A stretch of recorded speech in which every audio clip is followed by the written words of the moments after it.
มาเฮ็ดวิธีเฮ็ดเมียงเขากับประกอบนี่เขาข้าวเหนียวเนาะเอาข้าวเหนียวเฮ็ดหรือว่าไผสิบ่มีข้าวเหนียวก็เฮาก็จะไปซื้อข้าวโขกนะข้าวโขกที่เขาเจ้าเฮ็ดสำเร็จรูปขายหั่นมันจะง่ายกว่าต่อมาเครื่องเคียงมันก็จะมีมะเกร็นถ้ามีบักเลนก็ใส่บักเลนถ้ามีบักเฟืองก็เอาเฟืองถ้ามีเขียบหมูหยังต่อไปหัวซิงไข่จะมีหัวซิงไข่หมักถั่วดินหรือว่าหมักถั่วลิสงแล้วก็ขาดบ่ได้แม่นหมักม่วงก็ใบนางเลิศสุภาพแน่นิดนึงใบนางเลิศได้นี่เด้อก็มีหมักเพชรแห้งหั่นต้องเอาไปทอดก่อนเด้อมันจะหอมกินกับเมียงเขา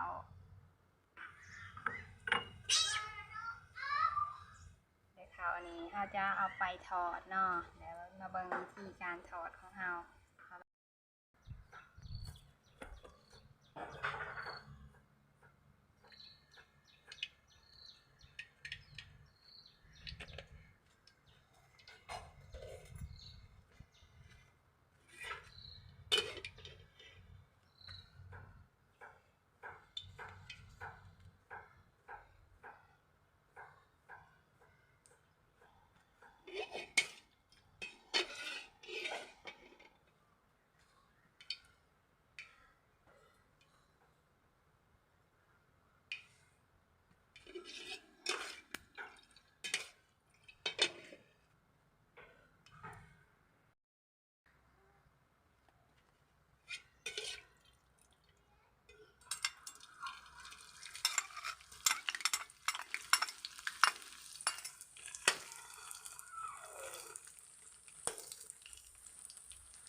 ทอดให้มันเหลืองเนาะหลังจากที่เราเอาลงทอดให้มันเหลืองแล้วเราก็จะ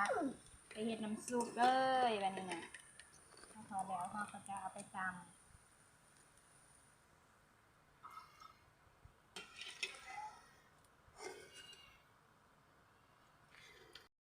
แล้วนี่เราก็จะไปเฮ็ดน้ำซุปของมันเลยเนาะตอนทำการเก็บน้ำใส่ประมาณ3 บวง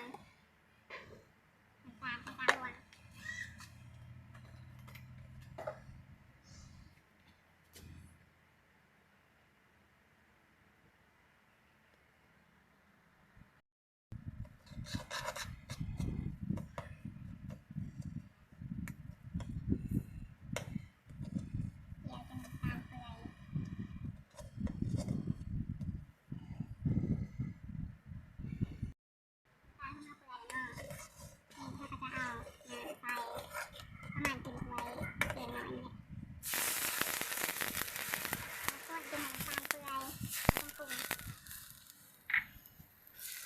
เกลือแล้วก็จะปรุงรสชาติมัน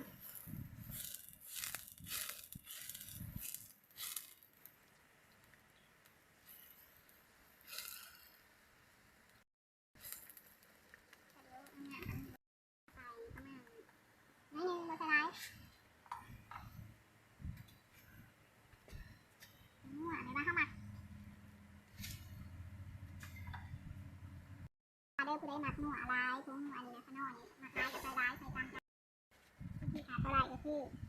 ปลาเดกใส่เนี่ยใส่ของไทยก็ได้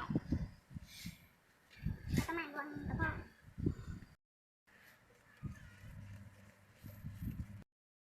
การตำเอาเที่ยวขัวเป็นชิ้น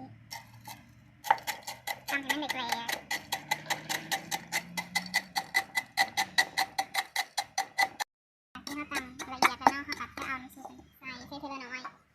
เพื่อบ่ให้มันเหลวหลาย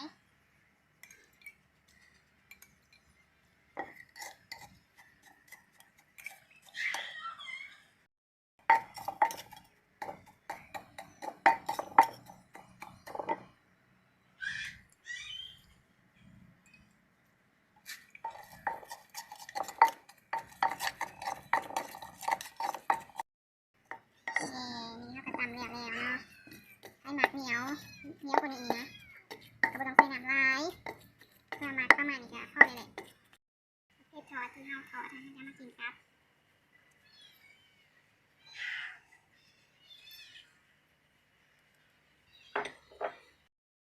น้ำเจียวเขาก็สิทอดใจเนาะเพื่อให้มันหอมกินกับให้มันหอมให้หมักร้ายใส่ร้ายให้หมักน้อยใส่น้อย อาจจะมากินกันอันนี้นะปลาเสียบหรือว่าเสียบคำบางอย่างอ่ะ